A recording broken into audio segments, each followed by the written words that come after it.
We've been a leader in banking for more than 100 years. You'll find us here, at home, on your phone, and everywhere you go. Renaissance Bank. Understanding you.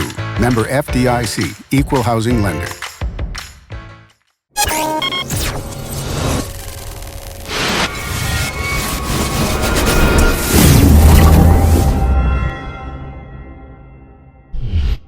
Sponsored by Renaissance Bank.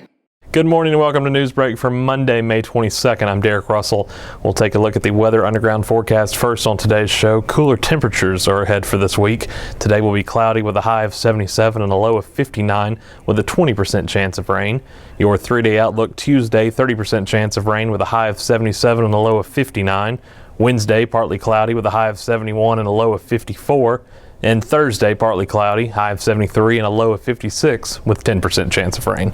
For more weather, visit djournal.com/weather.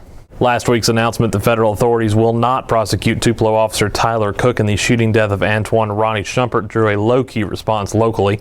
Multiple figures active within last year's protest movements told the Daily Journal the federal decision offered no real surprises. This prevailing mood was very different from last summer when small developments in the case prompted a flurry of press conferences and written statements. Instead, there's a broad agreement that the current task at hand is one of incremental community building. James Hull was active with the Coalition of Concerned Pastors and Leaders, a group formed in the wake of last summer's shooting. He and Lee County NAACP President Chris Traylor both pointed to a series of initiatives put in place last year by Mayor Jason Shelton.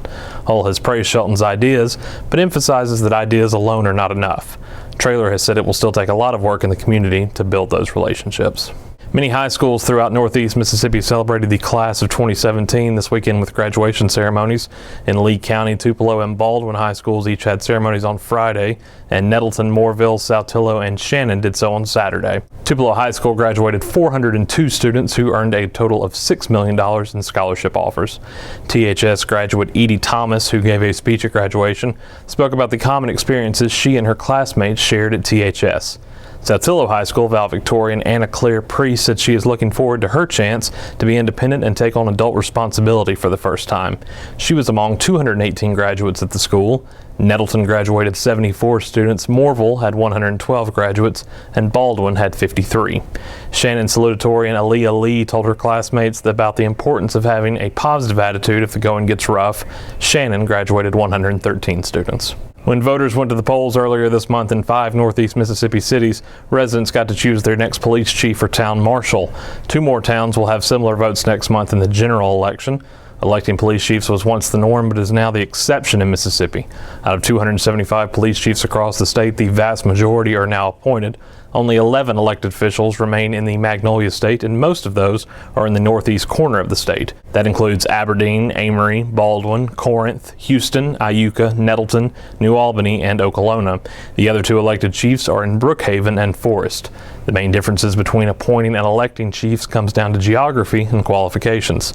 Elected chiefs have to live within the city limits. There is usually no requirement that the candidate be a certified officer to run.